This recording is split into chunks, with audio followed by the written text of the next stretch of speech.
klasifikasi karena membuat klasifikasi mengenai jenis-jenis sesuatu berdasarkan kriteria tertentu. Menggambarkan ciri, bentuk, atau sifat umum seperti benda, hewan, manusia, tumbuh-tumbuhan, atau peristiwa yang terjadi di dalam semesta.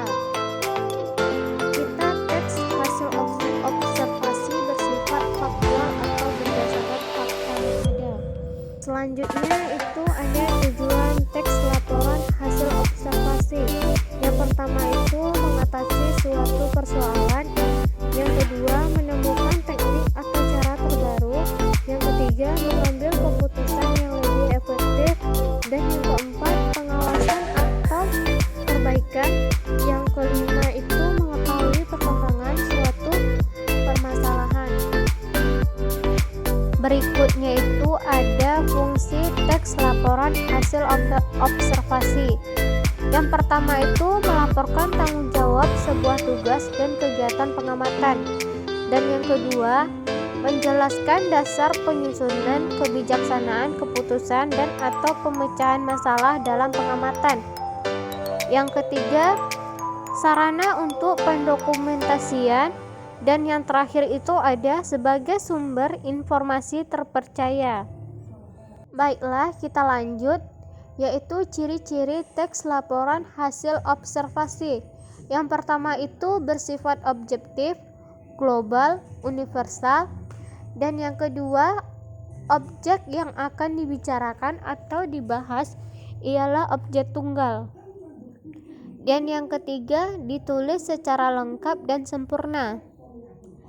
Yang keempat, ditulis berdasarkan fakta sesuai dengan pengamatan yang telah dilakukan.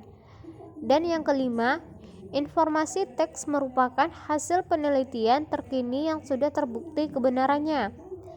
Dan yang keenam itu tidak mengandung prasangka atau dugaan atau pemihakan yang menyimpang atau tidak tepat.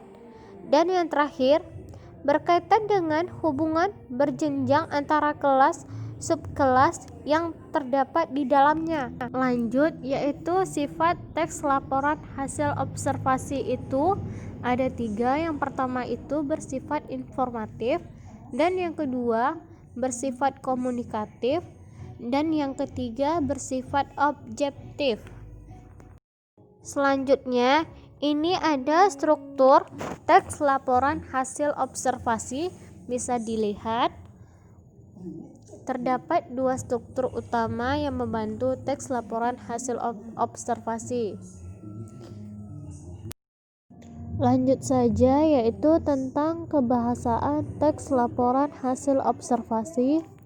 Bisa dilihat di sini ciri bahasa atau kaidah kebahasaannya yang digunakan dalam teks ini, yaitu bisa dibaca sendiri.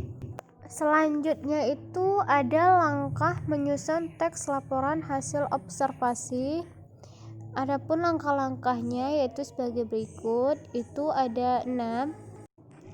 Selanjutnya itu syarat atau kriteria teks laporan hasil observasi yang baik dan benar serta ideal. Yang pertama yaitu mempunyai susunan struktur teks yang urut dan lengkap.